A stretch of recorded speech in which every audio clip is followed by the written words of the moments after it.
Bom, a partir de agora nós vamos tratar mais especificamente da otimização propriamente dita. Então, uma das primeiras abordagens que nós temos à disposição é essa análise do beta da distribuição de Weibull. Isso está bem explicado nesse artigo que está aí na base desse slide, do professor Miguel Celito, lá da Unicinos, que ele explica nesse artigo, né, tanto em termos de custo quanto em termos da engenharia da confiabilidade, né, da matemática envolvida, esses argumentos que estão aí nesse slide. Então, ele defende a seguinte ideia.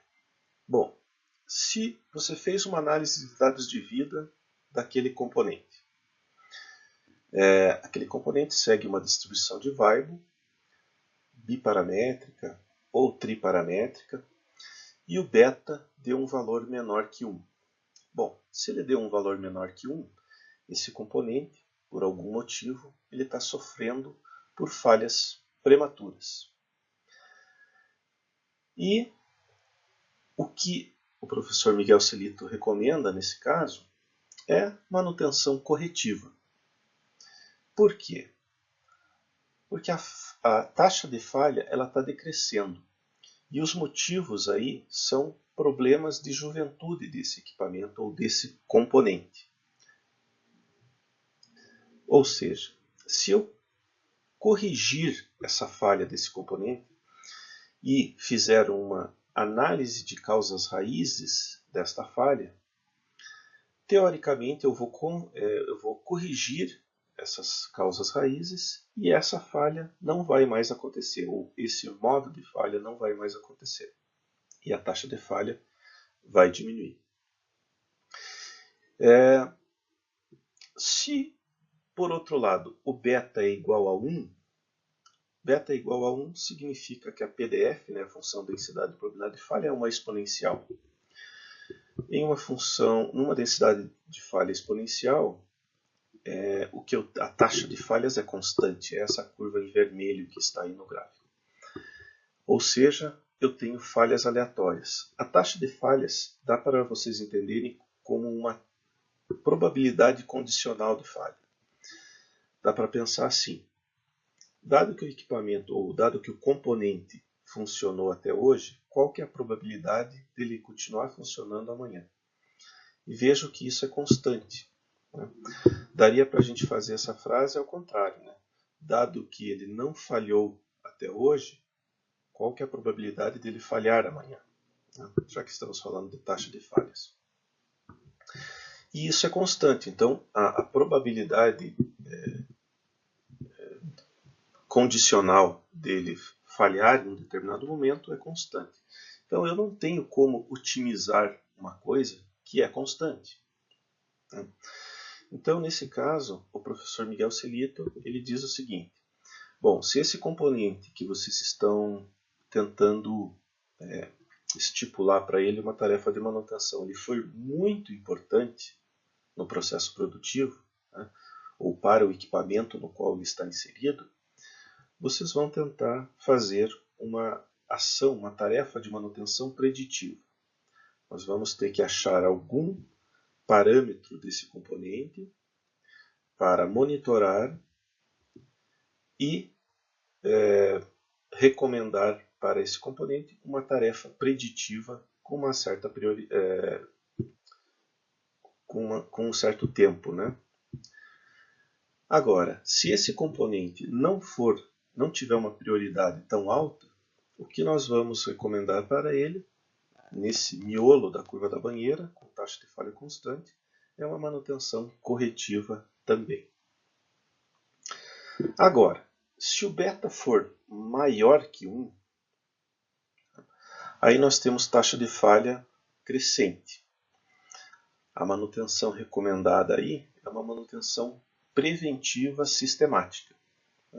E nós vamos alocar esse tempo no qual nós vamos fazer essa ação preventiva mais próximo possível do momento em que a taxa de falhas começar a crescer de maneira mais abrupta. Então, Então essa é a estratégia proposta aí pelo professor Miguel Celip para quando nós temos aí uma análise de dados de vida e temos o valor do beta desse componente para o qual nós estamos tentando estipular uma tarefa de manutenção. Uma outra abordagem que nós podemos utilizar para definir os intervalos iniciais aí, de manutenção é pensar no risco que eu estou disposto a correr. Esse gráfico da esquerda, acima, ele é justamente a probabilidade acumulada de falha. Ela nada mais é do que o risco de falha que eu estou correndo com aquele componente, né, ao longo da vida dele. Então, se eu digo, não, eu quero assumir um risco de no máximo 5%. Então, se o risco é 5%, eu pego 5% ali naquela curva de probabilidade de falha, né, e vou até o gráfico e tenho no eixo horizontal o tempo até o qual eu tenho uma probabilidade de falha de 5%. Bom, se eu tenho uma probabilidade de falha de 5%, então eu quero uma confiabilidade de 95%. Isso eu poderia conseguir também no gráfico à direita, na parte de baixo do slide, né? Então, somente tendo o valor do risco que eu quero assumir, eu já consigo, tendo a curva de vida do componente, eu tenho o tempo até o qual eu estou trabalhando com aquele risco. Lá no setor de seguros, isso é o que nós chamamos de risco consentido. Tá? A seguradora, se nós estamos trabalhando com uma planta, um equipamento que tem seguro, o contrato de seguro, né, a pólice de seguro de algumas seguradoras tem exatamente isso. Imagine que vocês estão lá numa plataforma de petróleo e a seguradora que fez o seguro daquela plataforma lhe disse assim, olha, se você mantiver a tua planta com uma confiabilidade de 95% e acontecer alguma coisa, eu vou pagar. Se você tiver uma confiabilidade menor do que 95% e acontecer alguma coisa, eu não vou pagar. Né? É algo assim que vocês vão encontrar ali nas apólices. E aí o que a seguradora faz? Coloca lá na planta alguns engenheiros, alguns funcionários da seguradora que estão lá para a todo momento auditar a planta para ver se os níveis de confiabilidade estão sendo mantidos. Tá? Então, numa situação como essa, nós temos a probabilidade de falha. Né? Se nós fizermos um diagrama de blocos da planta, né, dos equipamentos, eu vou poder verificar qual é o mínimo de confiabilidade que eu tenho que trabalhar com cada componente para que a planta tenha aquela confiabilidade que vai atender aquele risco que a seguradora me deixou correr. Tá? Então, essa abordagem desse slide aqui, ela é nesse sentido. Uma outra abordagem que nós podemos utilizar para determinar o intervalo ótimo de manutenção é pensando nos custos. E essa é normalmente a abordagem que as empresas mais utilizam. Então, o objetivo aqui é, tendo os custos de corretiva e os custos de preventiva, determinar qual é o intervalo ótimo entre as tarefas de manutenção que ao longo do tempo me dará o menor custo de manutenção. Então, isso é conseguido através dessa equação que está no miolo aí do slide. Né? O custo por unidade de tempo é o custo de preventiva vezes confiabilidade, mais custo de corretiva vezes a probabilidade de falha, né, que é 1 menos a confiabilidade, divididos pela integral de 0 a t da confiabilidade. Bom, vamos analisar cada um dos itens dessa equação. Esse custo de preventiva e custo de corretiva que está aí nessa equação são os custos totais. Tá? Lembrando que preventiva também para o equipamento. Né? Então, esse custo é levando em consideração peça, mão de obra, tempo de equipamento parado, logística, tudo isso. Mesma coisa, então, tanto na corretiva quanto na preventiva, os custos que temos que levar em consideração. Essa integral que está no denominador, essa integral nos leva, né, ao tempo médio. Então, otimizar essa equação, achar o menor custo por unidade de tempo, é derivar essa equação, igualar isso a zero e isolar o tempo. É isso que nós temos que fazer. É assim que nós vamos achar aquele ponto central ali do gráfico que está à direita na parte inferior, onde os custos de corretiva somados aos custos de preventiva vão nos dar o menor valor ao longo do tempo. Então é isso que nós temos que fazer com essa equação. Ocorre que essa equação não é tão simples assim para derivar.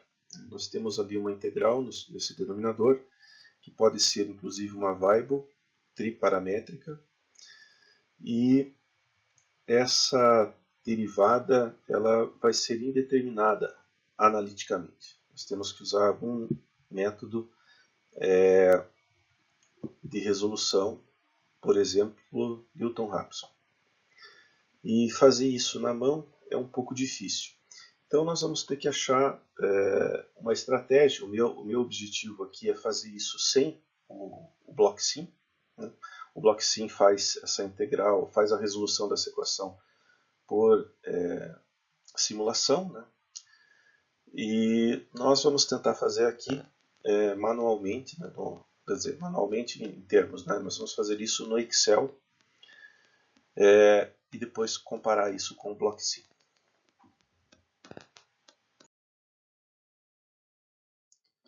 Então, para resolver essa equação que nós vimos no slide anterior, para tentar achar o intervalo ótimo entre as tarefas de manutenção, de modo a minimizar os custos de manutenção,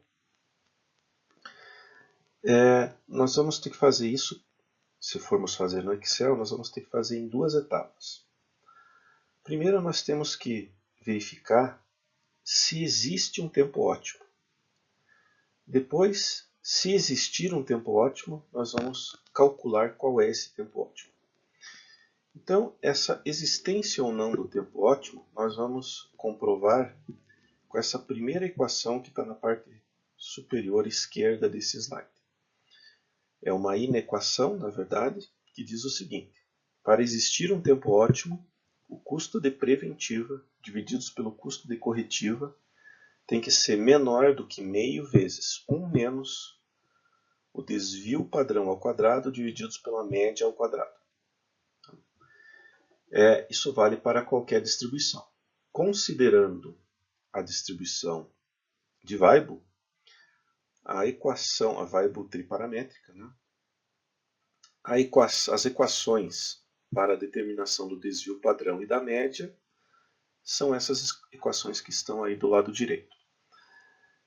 Notem o seguinte: esse método só vai funcionar, só é aplicável se o beta for maior que 1.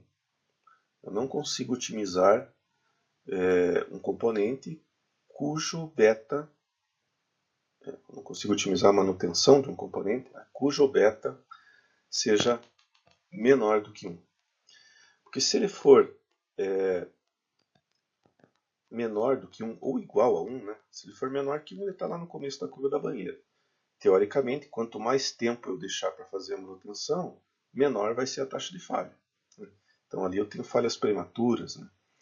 Se ele for igual a 1, estou no miolo da curva da banheira, falhas aleatórias. Não tenho como otimizar isso. Né? Então, eu só consigo otimizar planos de manutenção cujo modo de falha, cujo o componente segue uma distribuição com um beta maior que 1. Bom,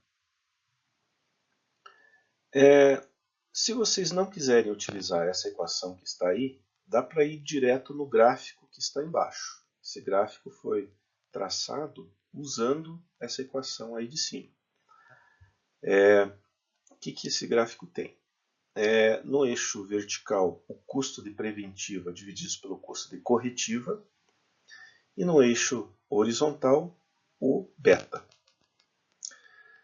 Se esse encontro do beta com o custo de preventiva dividido pelo custo de corretiva, se o encontro desses dois der na parte superior do gráfico, não existe um tempo ótimo. O que eu vou fazer, do ponto de vista de custos, é uma manutenção corretiva. Se esse encontro do custo de preventiva dividido pelo corretiva e o beta resultar, se o encontro desses dois der abaixo dessa curva, existe um tempo ótimo. Compensa fazer manutenção preventiva. Então esse é o outro jeito de fazer sem usar aquela equação lá de cima. Bom, então se existe um tempo ótimo, o jeito de calcular ele é com essa equação que está aí no gráfico. O tempo ótimo vai ser T0, que é aquele tempo livre de falha, né? T0 ou gama, mais eta vezes custo de preventiva dividido por corretiva vezes 1 sobre beta menos 1, tudo isso elevado a 1 sobre beta. Então essa é a equação. Essas equações estão no arquivo Excel, que estão com vocês, nas referências aí desse módulo. E nós vamos fazer no próximo slide um exemplo, então, para esclarecer isso, um exemplo usando essas equações. Então, nesse slide nós temos um exemplo para ilustrar o uso dessas equações. Então, tudo isso que eu estou mostrando nesse slide aqui está lá no arquivo Excel que está com vocês. Então, vamos imaginar que nós queremos determinar se nós vamos fazer uma manutenção preventiva ou corretiva para um determinado componente. E, se for uma manutenção preventiva, qual seria o intervalo ótimo entre uma ação e outra. Então, esse componente tem uma vida mínima de 0, eu considerei 0, um parâmetro de forma de 2,3 e uma vida característica de 61,4. E os custos, eu estou dizendo o seguinte, que o custo de corretiva é 10 vezes maior do que o custo de preventiva. Eu não tinha comentado isso no slide anterior, mas vou comentar aqui. Na verdade, quanto mais próximo for o custo de corretiva e preventiva, mais inviável vai ser fazer preventiva. Certo? Isso é uma coisa que vocês podem depois brincar aí com as equações e chegar a essa conclusão, tanto aqui nesse arquivo do Excel quanto no bloco sim. Porque isso do ponto de vista de custos, né? Eu não estou falando de segurança da planta, eu não estou falando disponibilidade até sim, né? Porque a disponibilidade vai entrar aí nos custos, né? De corretivo e preventivo, mas principalmente questões relacionadas à segurança das pessoas, segurança ambiental, né? É muito difícil de mensurar os custos disso, né, em geral. Então, eu estou falando única e exclusivamente do ponto de vista dos custos. Tá? Então, quanto mais próximo for esses custos de corretiva e preventiva, mais inviável vai ser fazer preventiva. É melhor você deixar aquele componente em corretiva, né, usar ele até o final da vida dele, que esse vai ser o ponto ótimo em termos de custo. Tá? Notem que custos muito próximos de corretiva e preventiva, é muito difícil disso acontecer. Normalmente as ações corretivas são muito mais caras do que ações preventivas, né, planejadas. Né. Inclusive, se existe, né, o conceito na manutenção sanitária de confiabilidade e em outras estratégias também, tal da corretiva planejada. Corretiva planejada é justamente quando eu utilizo esse critério aqui de custos, eu avalio as outras consequências e determino que para aquele componente é melhor deixar o plano de manutenção dele em corretivo. Tá? Então isso é uma corretiva planejada. Né? Bom, então, seguindo. Primeira coisa que eu tenho que fazer então é ver se existe um tempo ótimo. Então eu vou usar aquela equação que está naquele quadro amarelo ali, a primeira equação, né, do slide aí. E para usar aquela equação eu vou precisar do desvio padrão e da média. O desvio padrão e a média foram calculados com essas equações que estão aí ao lado direito. O desvio padrão deu 25,19 dias e a média 54,36 dias. E daí eu apliquei essa equação. Eu apliquei esses dados, né, de média e desvio padrão naquela inequação que está ali embaixo. Então eu primeiro dividi o custo de preventiva sobre o custo de corretiva. Então a preventiva ela é 10 vezes mais barata do que a corretiva, né? Então ficou do lado esquerdo dessa inequação 0,1.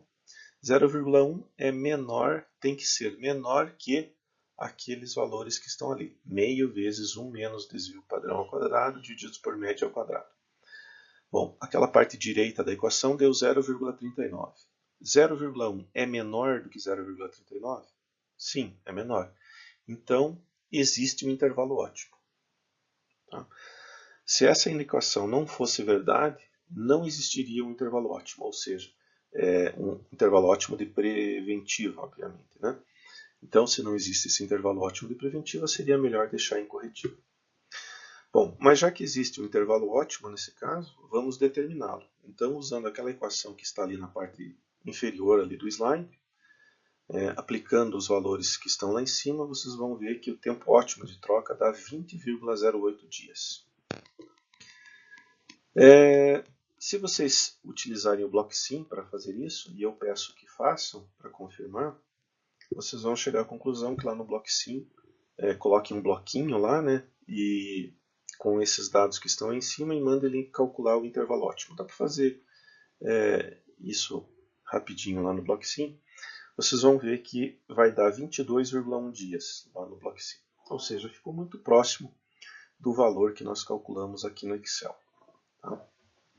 Então esse é o mecanismo de uso dessas equações que estão aí. Uma outra estratégia para nós definirmos o intervalo ótimo entre tarefas de manutenção é esse que está nesse slide. Ele chama exploração da idade. Como é que ele funciona? Eu vou submeter, né, um componente para o qual eu quero determinar uma estratégia de manutenção. Eu vou submeter esse componente a um pesado plano de preditiva. E a todo momento eu vou tomar a seguinte decisão. Eu vou fazer a manutenção agora ou vou adiar a manutenção? Então eu vou acompanhar a vida desse componente, eu vou monitorar parâmetros dele usando técnicas preditivas e a todo momento eu vou tomar essa decisão. Adiar a manutenção ou não adiar a manutenção? Se eu não adiar a manutenção, deixar para depois, eu vou acompanhando. Aconteceu o defeito ou não aconteceu o defeito? Esse defeito resultou numa falha ou não? Tá? Então, nós vamos fazer esse monitoramento até chegar ao ponto que claramente o componente vai falhar. Se a gente deixar mais um pouquinho ele funcionando, né, operando, ele vai falhar. Então, no momento anterior a esse, nós vamos estipular como sendo o tempo ótimo de manutenção para esse componente. Notem o seguinte, esse é um plano até razoável, isso é defendido por alguns autores. Essa figura que está na parte de cima desse slide, saiu do livro lá do Ioni Patriota Siqueira, né? Tem um manual de implantação de RCE, e essas figuras na parte de baixo saíram do livro do Mowbray. Então, é uma estratégia interessante quando nós temos um equipamento extremamente novo, que nós não sabemos como ele falha, nós não temos os dados de falha, nós não temos experiência com esse equipamento. Então, nós vamos monitorá-lo, suas partes, né, suas várias partes, e isso vai nos ajudar a tomar essa decisão aí do tempo ótimo. Isso está mais fácil hoje em dia, né, por conta da indústria 4.0, do monitoramento online. Isso ficou um pouco mais fácil. Mas ainda é uma técnica discutível, porque é caro fazer isso, né? Um monitoramento desse porte. O Mowbray faz uma observação com relação a esse método, que nós temos que cuidar com falhas não relacionadas com o tempo ou não comuns àquele componente. Então essas figuras que estão aí na parte de baixo diz o seguinte: eu tenho um componente que está lá operando, e num determinado momento do tempo, na primeira figura à esquerda, ele sofreu um esforço momentâneo. Esse esforço pode ter causado uma queda da resistência desse componente, uma queda momentânea, daí ele voltou ao seu estado normal, é a segunda figura. Ou então, esse esforço momentâneo que ele foi submetido causou uma queda da sua resistência ao esforço, né? Que são as duas figuras da direita, né? Uma queda que aí ficou constante, né, na penúltima figura, ou uma queda que se prolongou ao longo do tempo, que é o caso da última figura.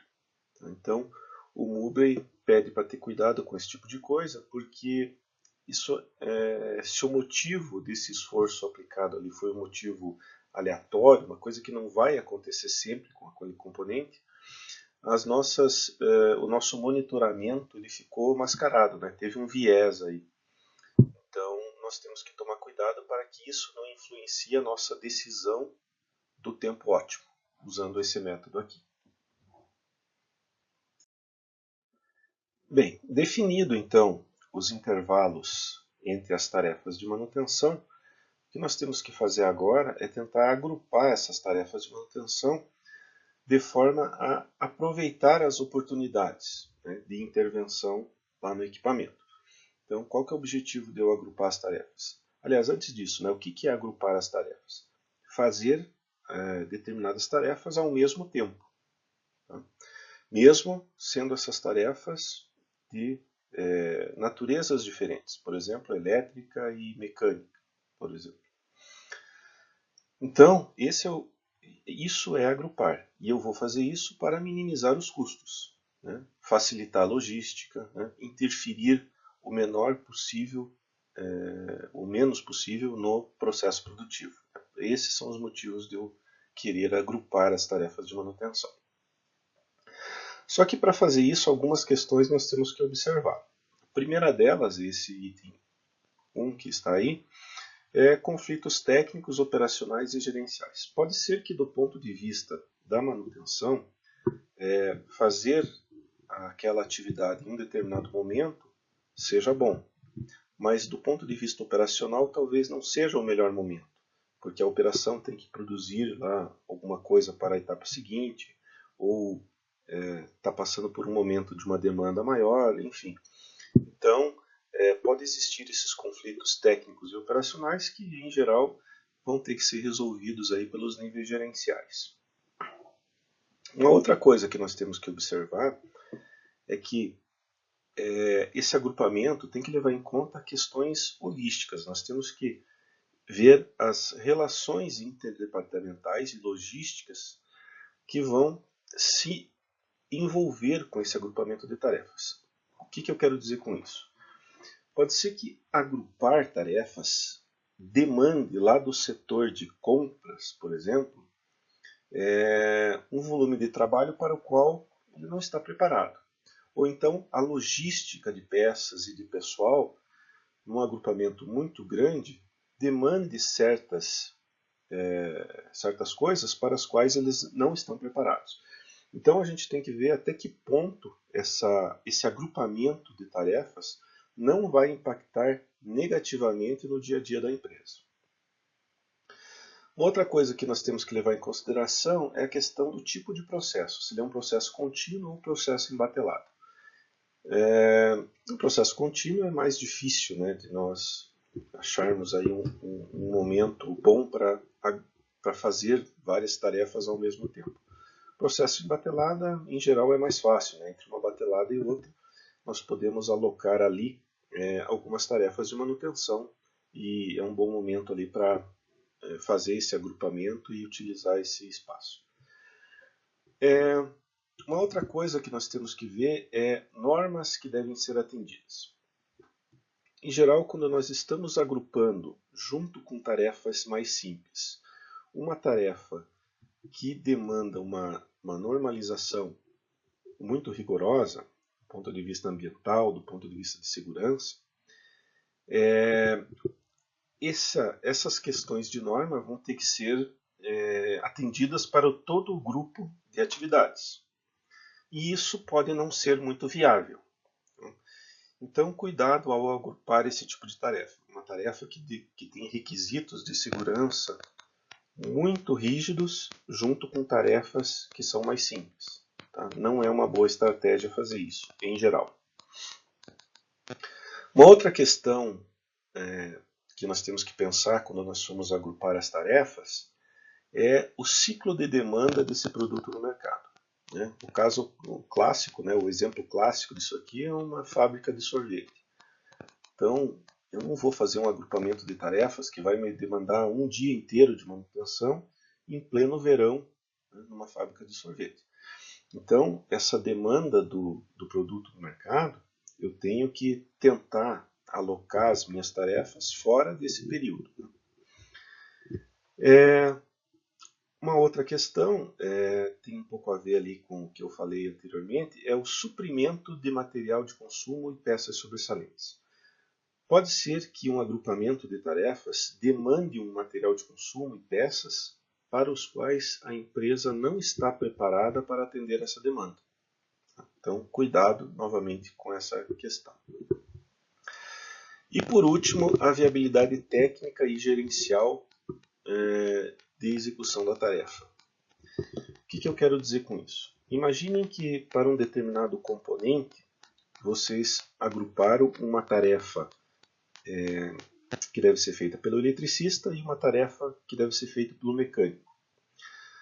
Só que o eletricista, para fazer a tarefa dele, ele precisa medir uma corrente e esse equipamento tem que estar funcionando. O mecânico, para fazer a tarefa dele, tem que estar com o equipamento parado. Então, não existe viabilidade técnica nesse agrupamento. Tá? Então, cuidado com isso.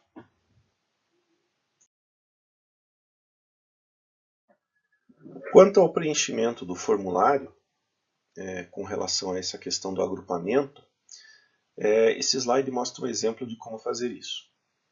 Então, nessas 4 primeiras colunas aí do lado esquerdo, está a identificação de função, falha funcional, modo de falha e tarefa, que veio lá das etapas anteriores. As 3 primeiras colunas veio da etapa 3, lá do FIMEA, e o identificador da tarefa veio lá da etapa 5. Tá? Então, e no centro, na quinta coluna dessa tabela, está ali a descrição da tarefa proposta. Então, ali vocês vão escrever a descrição, nessa primeira linha ali, a descrição da tarefa 1, para atender ao modo de falha 1, referente à falha funcional 1 e à função 1. Né? Notem que essa descrição que vai aí é uma instrução de trabalho. Então, essa tarefa descrita aí, eu ou calculei, ou pela minha experiência, eu sei que eu vou fazer essa tarefa a cada 90 dias, por exemplo. Então esse é o intervalo inicial dessa tarefa. Eu chamei isso de agrupamento A. A segunda tarefa notem que é uma tarefa para o mesmo modo de falha, a mesma falha funcional da mesma função. Tá? Só mudou a tarefa. Então, esse modo de falha, ele exige, para ser corrigido, uma manutenção combinada. Né? Nós vimos isso lá na etapa 5, que é manutenção combinada. Né? Eu vou precisar de 2 tarefas de manutenção para corrigir o modo de falha. Então, essa tarefa 2, aí, para corrigir o modo de falha 1, também é uma tarefa que é feita a cada 90 dias e eu também coloquei ela no grupo A. Na terceira linha já é uma tarefa para resolver um outro modo de falha, também é da função 1, só que é um outro modo de falha. A tarefa vai ser feita a cada 60 dias e eu pus isso no grupo B. E assim por diante. Né? A quarta linha que está aí é a cada 30 dias, eu coloquei no grupo C. E daí lá no final, vamos imaginar que a gente tem uma tabela bem longa. Né? Eu tenho uma função lá, a 17ª função desse equipamento. Tem lá a tarefa 1, do modo de falha 5, da falha funcional 2, da função 17. Eu fiz ali a descrição. E a tarefa de manutenção que eu escolhi, ela vai ter que ser feita a cada 90 dias. E eu coloquei no grupo A. Então, como é que vai funcionar isso? O grupo A, que tem ali algumas tarefas, tem uma tarefa lá do eletricista, uma tarefa do mecânico e uma tarefa de um soldador. Todas elas vão ser feitas ao mesmo tempo a cada 90 dias. Tá? É isso que significa esse código que está aí. A tarefa B vai ser feita a cada 60 dias e a C a cada 30 dias. Então, o agrupamento que nós estamos chamando aqui é o que aconteceu com esse grupo A. Na verdade, eu tenho 3 tarefas de manutenção sendo feitas ao mesmo tempo a cada 90 dias. O que vai acontecer na prática? Esse exemplo aqui ficou simples, né? O grupo A vai ser feito a cada 90 dias. Né? Mas pode acontecer que vocês queiram agrupar tarefas ali que vão ter intervalos ótimos diferentes. Uma vai ser 90 dias, outra vai ser 60, outra vai ser 70, outra vai ser 100. E vocês querem colocar tudo isso no mesmo grupo, né, para ser feito ao mesmo tempo. Então essa é uma decisão que a equipe de implementação vai ter que tomar. Para agrupar as tarefas, a lógica do agrupamento é fazer ao mesmo tempo. Então vocês vão ter que chegar a um consenso de qual será esse tempo que otimize, né, todo esse grupo de tarefas que vocês querem fazer. O Blocksim faz isso, ele chama de otimização por clusters. Né? Vocês vão ver isso também com o Mazei, quando vocês forem falar lá de... Acho que nos 2 módulos do Mazei ele toca nesse assunto, tanto no custo do ciclo de vida, quanto na otimização da confiabilidade, da otimização da disponibilidade de sistemas. Tá? Então, o Blocksim faz isso. Você coloca algumas atividades de manutenção diferentes, né? E ele dá um tempo ótimo considerando todas elas e os intervalos diferentes que elas têm.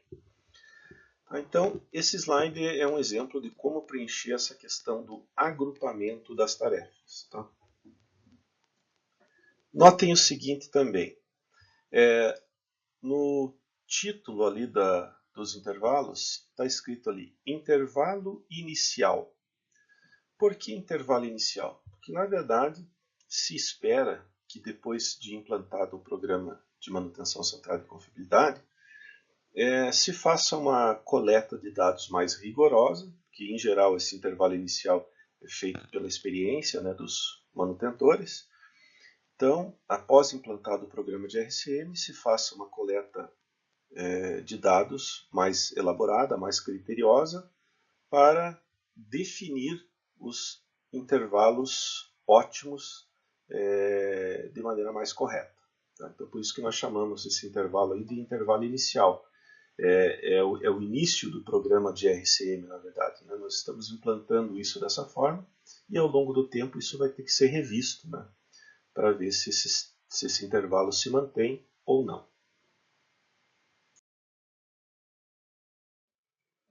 Definidos os intervalos entre as tarefas de manutenção, o que nós temos que fazer agora nessa etapa é alocar os responsáveis pela execução dessas tarefas de manutenção. E aí, algumas questões devem ser levadas em consideração. Primeira questão que nós temos que observar é o planejamento estratégico da empresa com relação à terceirização. Muitas daquelas tarefas que nós definimos lá na etapa anterior, elas podem ser feitas por terceiros, né? Então aí nós vamos ter que planejar, se for feito por um terceiro, como que ficará, quem ficará responsável pela anotação dos dados, né, pelo recolhimento dos dados, para que a gente possa fazer depois as análises, né, necessárias para comprovar ou não aqueles intervalos iniciais que nós falamos ali no slide anterior.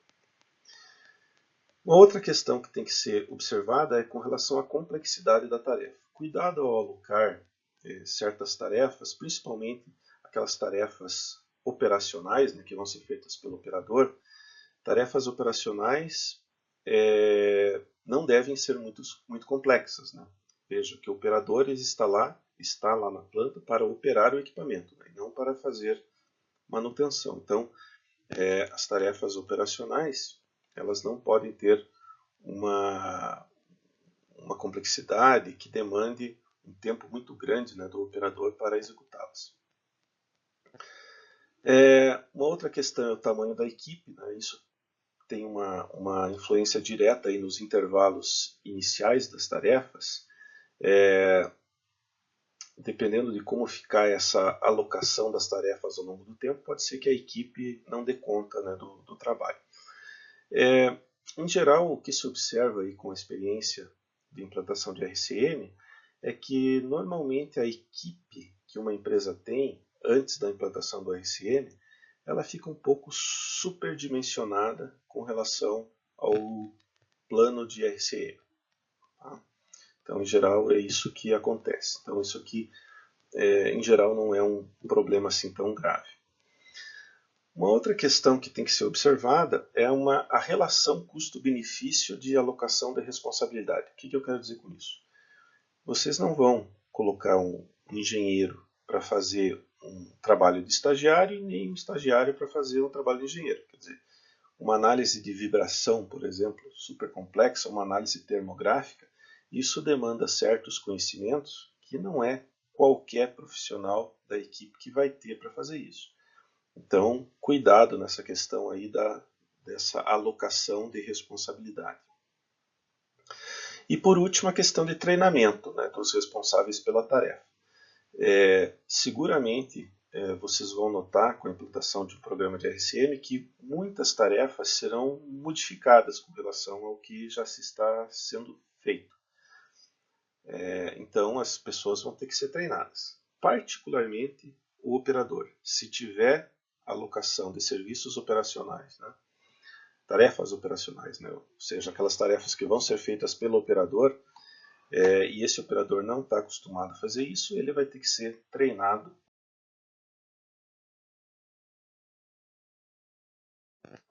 Uma coisa interessante que vocês podem fazer antes de inserir no sistema de controle de manutenção da empresa os responsáveis pelas tarefas de manutenção, seria fazer um mapeamento de competências, até para definir treinamentos do pessoal, né? Então esse slide ele tem um exemplo aí desse mapeamento. Nessa coluna, primeira coluna aí do lado esquerdo, nós temos os profissionais, né? E na parte superior as competências necessárias para manter aquele equipamento, considerando aí as várias tarefas de manutenção.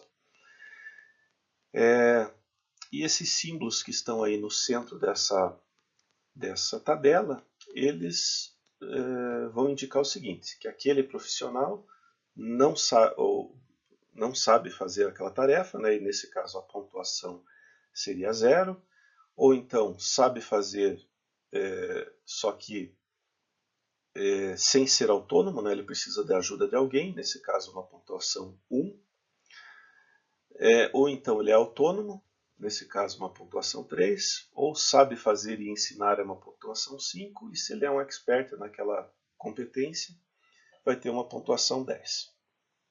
Então nós analisamos para cada uma das competências qual é a pontuação atual que temos. Essa legenda que está ali embaixo é um exemplo, né, dessa pontuação. Vocês podem mexer nisso como vocês acharem melhor. Aquele valor que está ali na parte de cima, o valor atual, é a soma das competências, né, da pontuação de cada competência atualmente com esses profissionais. E ali na parte de baixo o valor objetivo, quer dizer, quanto eu gostaria de ter. Né? Isso é uma definição da equipe de implementação do RCM. Tá? E aí, vocês, do lado direito aí dessa tabela, tem o plano de ação. Né? Então, já que aquele técnico 1 ali tem determinadas competências e não tem outras, então o plano de ação seria desenvolver a competência que ele não tem. Né? E assim por diante. E um técnico ali, o técnico 4, por exemplo, que tem uma boa pontuação em várias competências, ele vai ser escolhido para ministrar treinamento, por exemplo. Claro que tem que se observar aí se ele tem o perfil para isso. Né? Mas o que eu quero ressaltar aqui com esse slide é o objetivo disso daqui. Né? Então, seria interessante, antes de vocês alocarem responsabilidades, fazer esse mapeamento de competências. Até porque, em geral, um plano de manutenção sanitária e confiabilidade vai incorporar tarefas novas, que exigem um conhecimento que a equipe pode ainda não ter. Tá?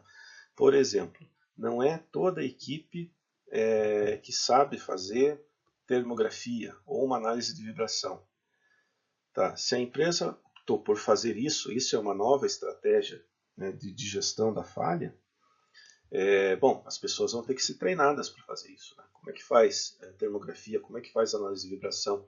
Ou se vocês acharem que não vão fazer internamente, vão fazer por um terceiro, esse é o momento de decidir isso, fazendo o mapeamento de competências.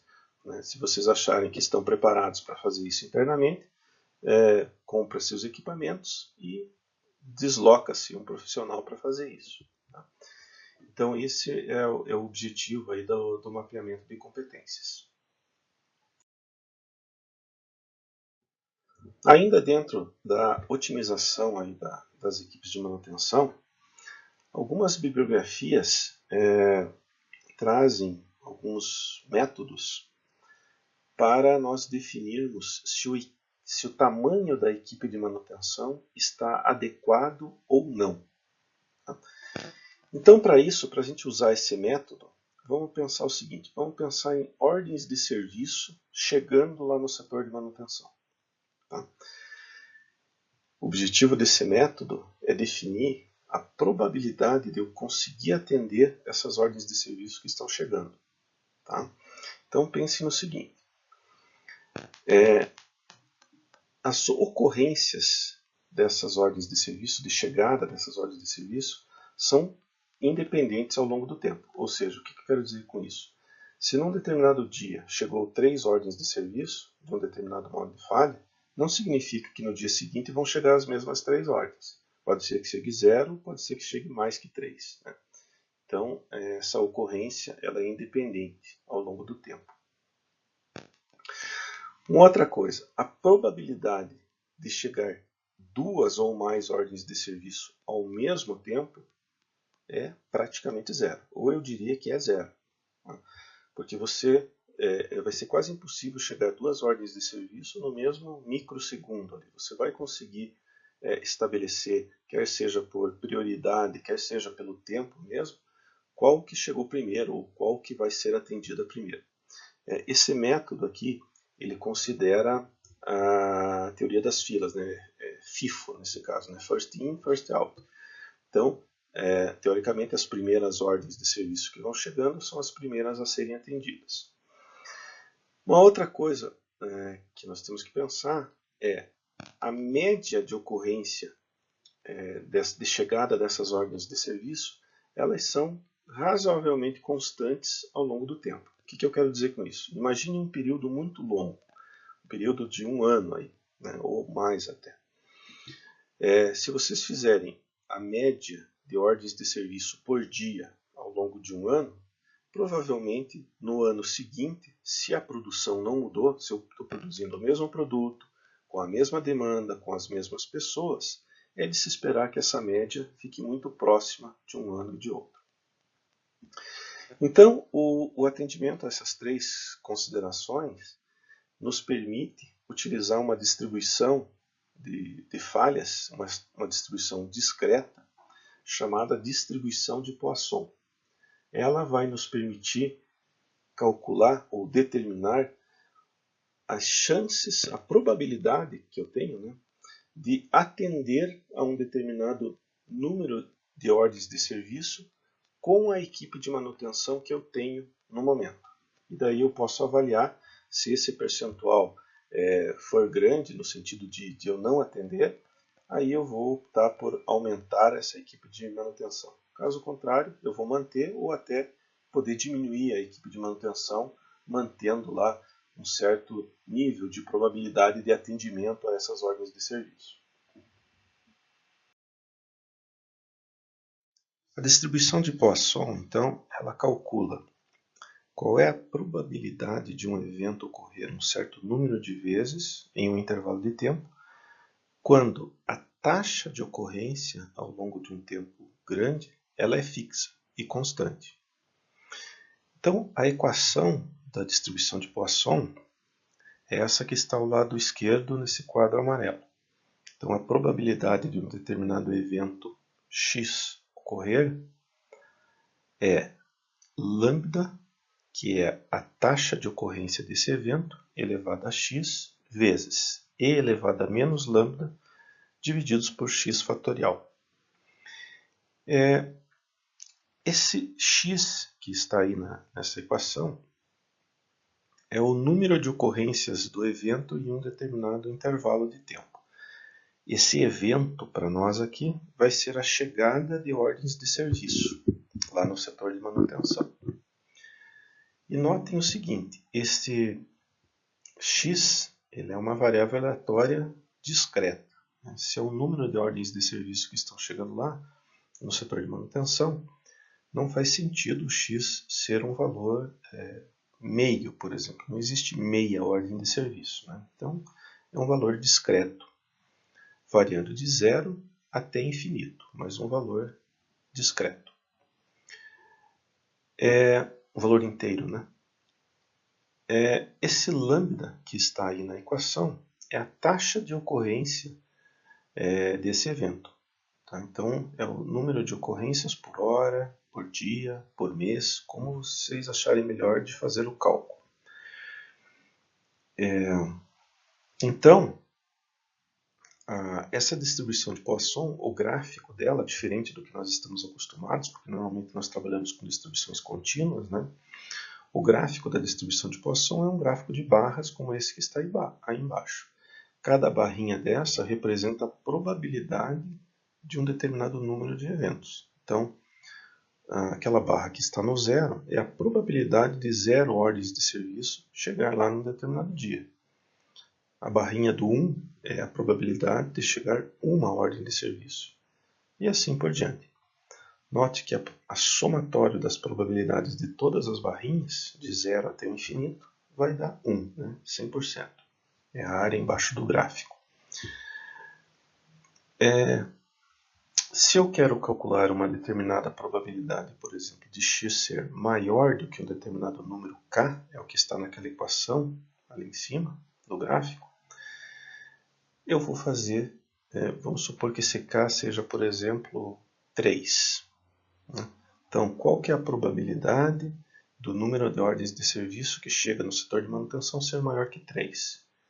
Então, vai ser 1 menos a probabilidade deste x, dessas ordens de serviço, ser menor que 3. 1 é o todo do gráfico, né? Menos a probabilidade de ser menor do que o valor que eu estou calculando. Então, vai ser 1 menos a probabilidade de ser 0, mais a probabilidade de ser 1, mais a probabilidade de ser 2, mais a probabilidade de ser 3, nesse meu exemplo. E assim por diante. Fazendo então um exemplo numérico para ilustrar a distribuição de Poisson, vamos considerar o seguinte: um determinado modo de falha ocorre em média 2 vezes por dia. A equipe de manutenção tem capacidade para atender até 3 desses modos de falha por dia. Então eu peço para determinar o seguinte: qual a probabilidade da equipe atual não atender a demanda e para quanto deve ser aumentada a equipe para atender 95% da demanda? Bom, então vamos lá. A equação, nesse item A, a probabilidade da equipe atual não atender a demanda, a equação que eu vou utilizar é a equação então, da distribuição de Poisson, com uma média lambda igual a 2. Veja, isso é um dado do problema. Como é que esse 2 foi conseguido? Se somou as ordens de serviço de um ano, por exemplo, e se dividiu pelo número de dias úteis do ano. E essa média deu 2. Tá? E o que eu quero calcular é qual que é a probabilidade daquele x ali da distribuição de Poisson ser maior que 3. Por que maior que 3? Porque eu falei no problema que a equipe de manutenção tem pessoas, e tem equipamentos e tem infraestrutura para atender até 3 dessas ordens de serviço por dia. Então, se o número de ordens de serviço for superior a 3, eu não vou conseguir atender, que é justamente o que eu quero calcular. Então, o que eu tenho que fazer é determinar qual é a probabilidade desse x ser maior que 3, ou seja, de chegar mais do que 3 ordens de serviço no meu setor de manutenção. Então, como que eu faço isso? Nós vimos isso no slide anterior, né? É 1 menos a probabilidade de x ser menor do que 3. Menor ou igual a 3, né? Porque até 3 eu consigo atender. Então, x ser menor ou igual a 3. Né?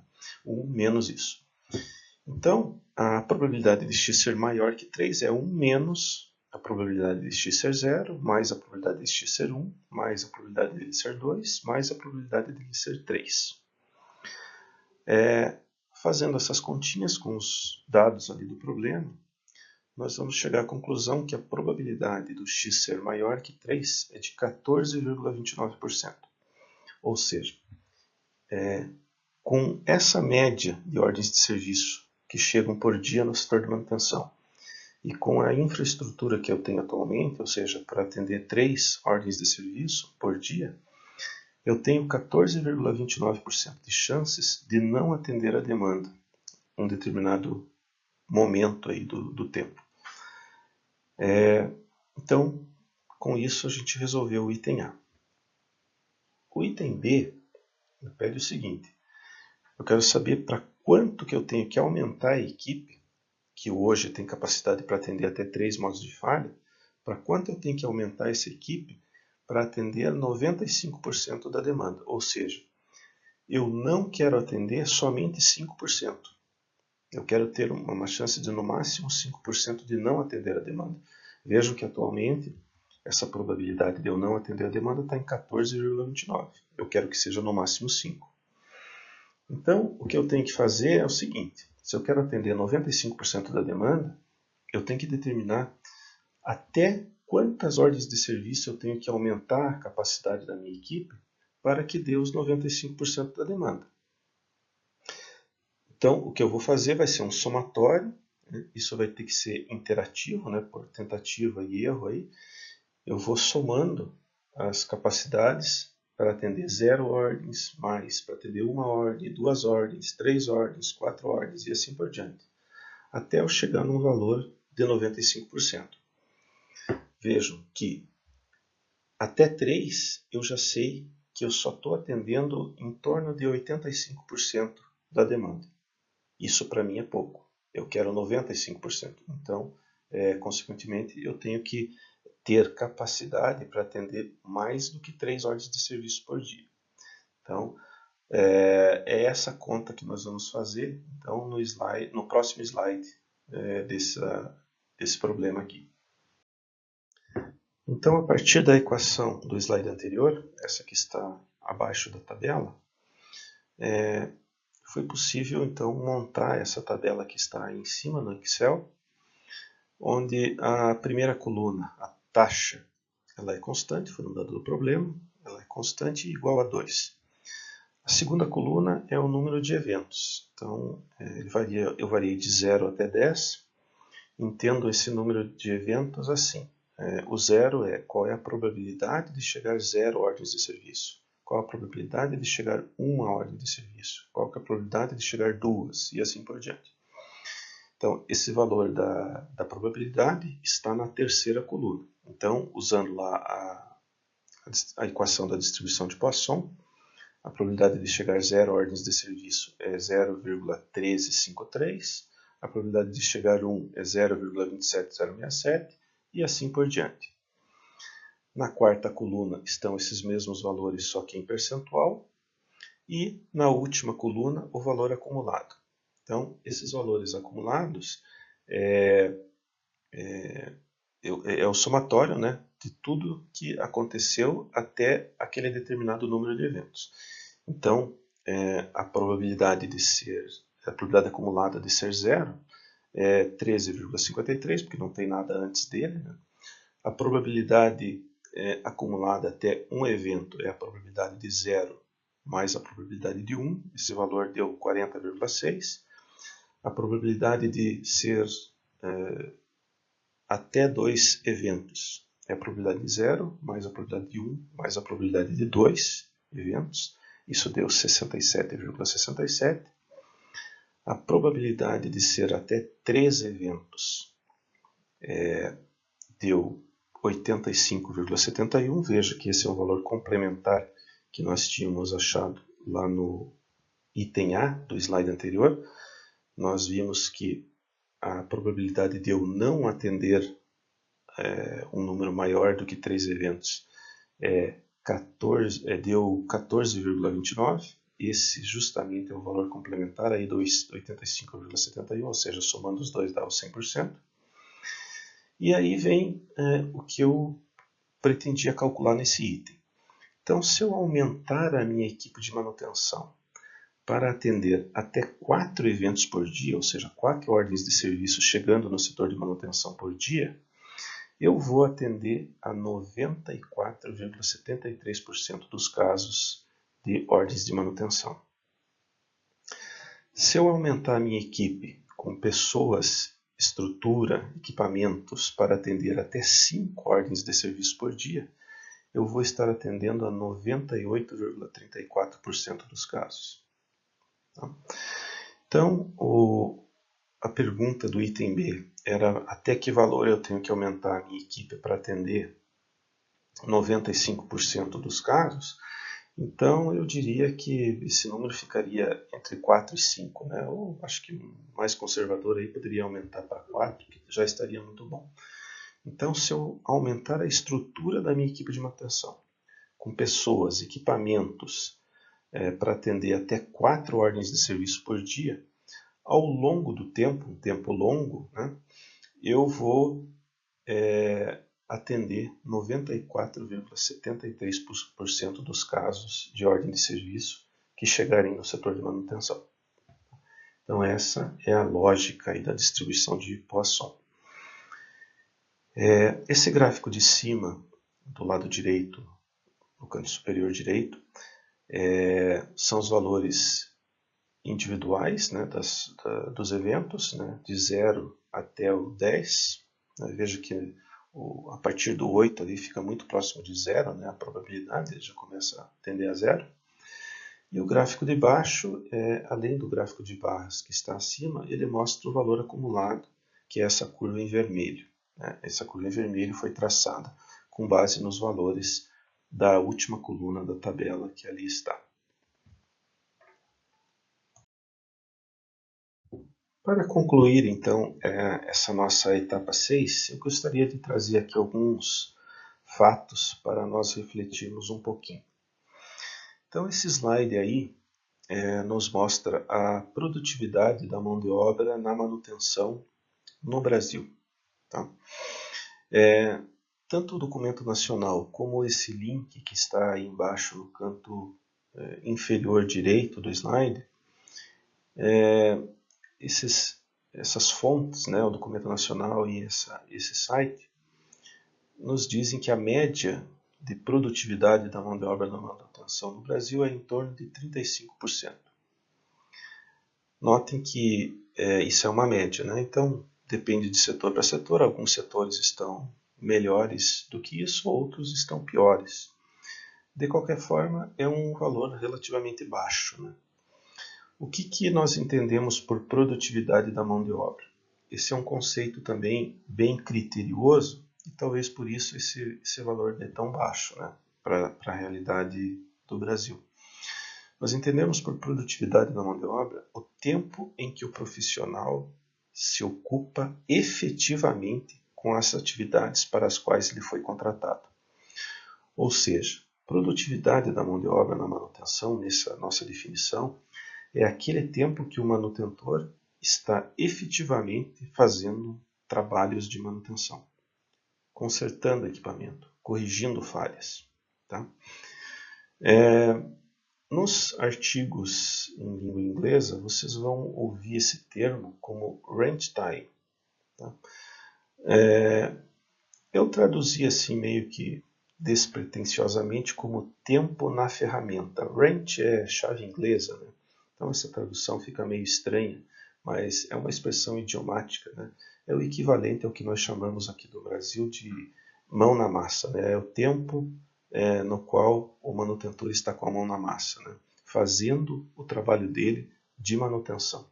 Esse é o conceito de produtividade da mão de obra, que está nesse número aí de 35% de média nacional.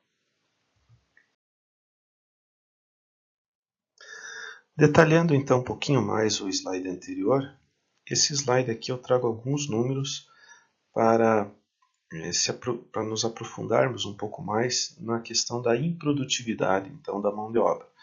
Porque já que nós temos uma média de 35% de produtividade, então nós temos 65% de improdutividade, né? E esse slide, o objetivo dele é mostrar aonde estão essas improdutividades. Dentro desse conceito de improdutividade, antes de nós vermos ali os números, nós temos duas questões. Existe a improdutividade necessária e a improdutividade desnecessária, com base naquele conceito de tempo produtivo, né, no setor de manutenção, que é aquilo que eu chamei de mão na massa. Né? Então, a produtividade aqui nós vamos considerar quando o manutentor ele está no equipamento fazendo as atividades de manutenção. Tá? Esse aqui é o 35%. Tá? Então, dentre os outros 65%, nós temos algumas tarefas que são necessárias, apesar de improdutivas. Né? Ele não foi contratado para fazer essas atividades, mas elas são necessárias. Por exemplo, uma instrução de trabalho que ele vai receber é uma coisa necessária. Né? Alguns tipos de reunião também. Né? Agora, tem outras que são desnecessárias. Então, vamos analisar aqui, com base nesse site que está ali no pé do slide, que é a fonte desses números.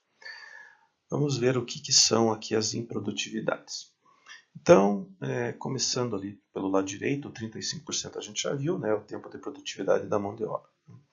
Depois nós temos ali 5%, que é a ociosidade por excesso de mão de obra, ou seja, as empresas estão com excesso de funcionários, né, no setor de manutenção e muitos deles não têm atividade nenhuma para ser feita, ou então estão alocados em subtarefas, né, sublocados, né,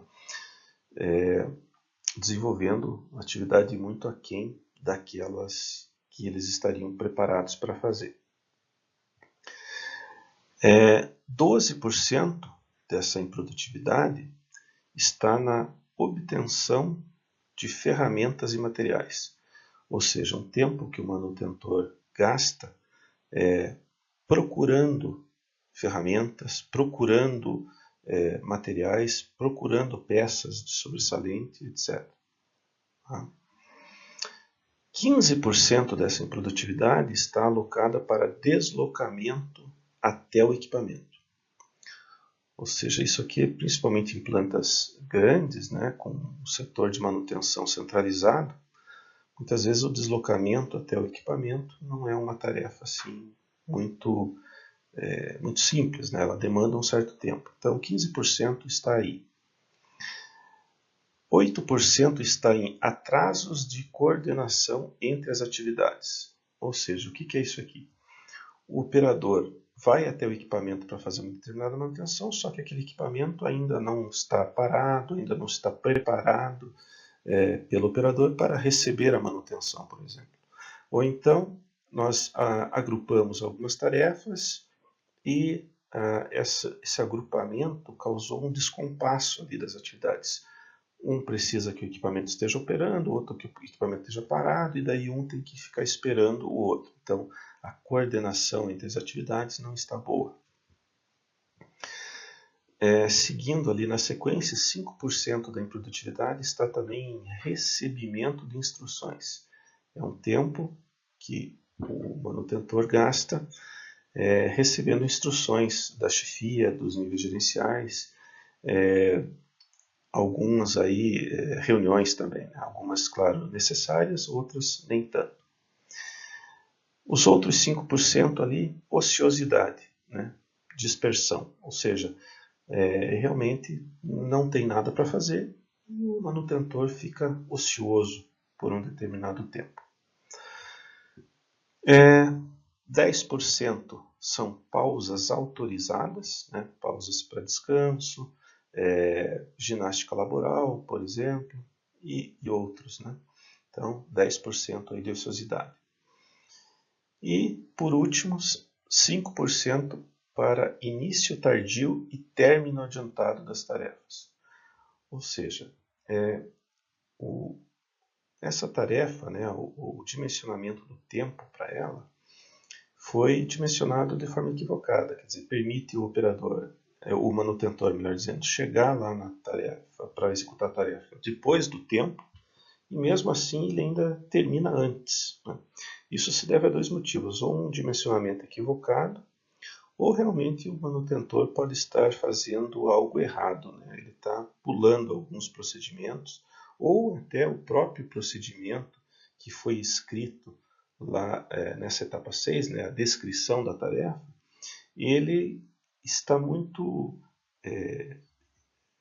assim, mal elaborado, exigindo coisas desnecessárias que o manutentor está pulando, não está fazendo.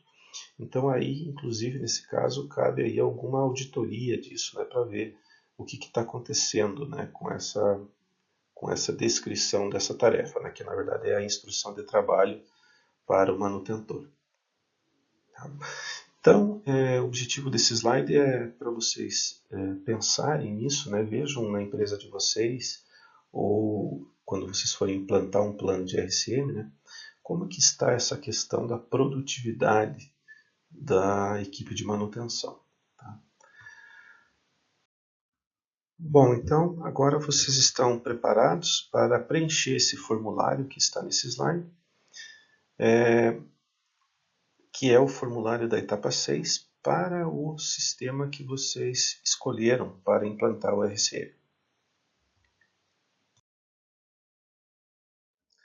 Então assim nós concluímos a etapa 6. A próxima etapa, então, nós vamos redigir o manual de RCM para esse equipamento que vocês escolheram e implantar o programa de RCM no sistema de controle de manutenção da empresa. Esses dois itens, né, a redação do manual e a implementação, são objetos da etapa 7 do procedimento de referência para a implantação do RCM.